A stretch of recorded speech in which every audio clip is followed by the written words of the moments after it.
Hello guys, কেমন আছো তোমরা সবাই? আজকে রান্না করব চিকেন কষা। তার জন্য এখানে যাবতীয় মশলা যা লাগে কেটে নিয়েছি এবং আমার কড়াইও গরম হয়ে গেছে। তো এখানে আমি দিয়ে দিলাম সর্ষের তেল। তারপর এখন আলুগুলো ভেজে নেব সুন্দর করে। তুমি দেখতে থাকো।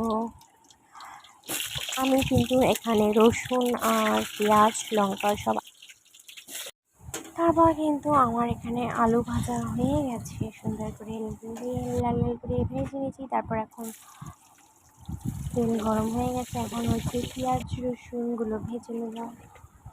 চলো, আমার তো প্রায় ভাজা হয়ে গেছে। এখন হচ্ছে চিকেনটা দিয়ে দিলাম। চিকেনটা এভাবে নাড়াচাড়া করতে থাকবো।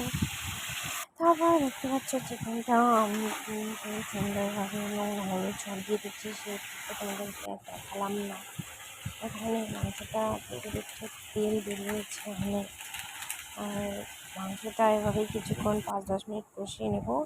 তারপর আমি এখানে দিয়ে দিলাম মিট মশলা। দেখো কি সুন্দর কালারটা এসেছে মাংস। তারপর আমি এখানে একটু জল দিয়ে দেবো। জল দিয়ে মাংসটাকে সিদ্ধ করে নেব। তারপরে খাওয়াবো তোমরা দেখতে থাকো। এখন আমার যে মাংসটা হয়ে গেছে, দেখো কালারটাও কত সুন্দর এসেছে।